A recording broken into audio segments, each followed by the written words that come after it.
माँ सरस्वती को नमन करता हूँ। वंदे मातरम। आप समस्त भाइयों बहनों को मेरा सादर प्रणाम। नन्हे मुन्नों को अनेकों आशीर्वाद।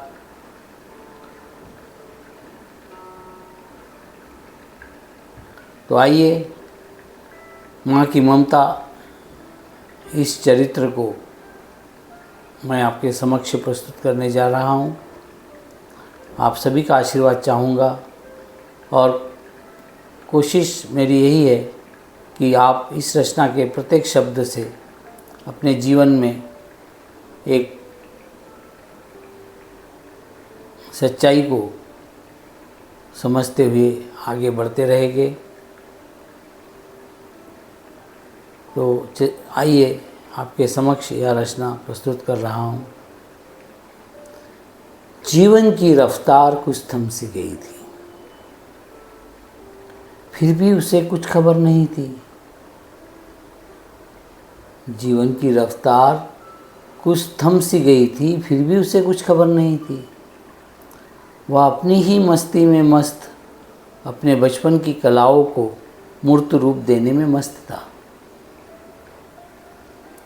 जल क्रीड़ा में मग्न उसके बचपन के संग रिमझिम फुहारे बरसा रही थी सावन की घटा। हौले हौले चल रही थी वह कागज की कश्ती, कहाँ जाना है जिसे नहीं था पता। फिर भी कम पड़ रही थी उसे वो सावन की बूंदें, जो वह दूर दुनिया की बुराइयों से बेखबर उन ऊंचे ऊंचे भवनों की नलिकाओं से गिरती हुई जलधाराओं के नीचे नहाने का लुत्फ़ उठा रहा था। जब कभी वह अवरोधों के कारण संचित जल के मध्य अपने नन्हे नन्हे पैरों को पाता तो उसे लगता कि मानो वह अपनी माँ की गोद में क्रीड़ा कर रहा हो। माँ के आंचल ने उसे सुरक्षा चक्र पहना दिया हो। तभी अचानक बिजली चमकी और जोरदार गर्जना हुई, मानो जैसे कहीं बादल फटा हो। उसकी माँ घर के भीतर थी। उस आवाज़ ने उसके अंतरंग को जैसे दहला दिया था। तुरंत ही वह घर से बाहर निकली और अपने लाल को खोजने लगी। हर पल उसकी सांसें फूलती जा रही थी, कभी इस गली तो कभी उस गली। वीरान रास्तों पर गीली लथपथ वह दौड़ी जा रही थी, पुकार रही थी, तुम कहाँ हो मेरे लाल, जल्दी पास आ जाओ। तभी एकाएक बिजली चमकी और उसकी रोशनी में उसे अपने लाल की झलक दिखलाई दी।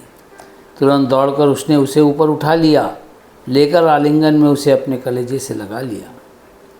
धन्य है जननी तेरी महिमा अपार है, धन्य है जननी तेरी महिमा अपार है।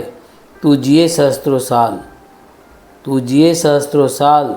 तुझे कोटि कोटि प्रणाम है, तुझे कोटि कोटि प्रणाम है, तुझे कोटि कोटि प्रणाम है। धन्यवाद।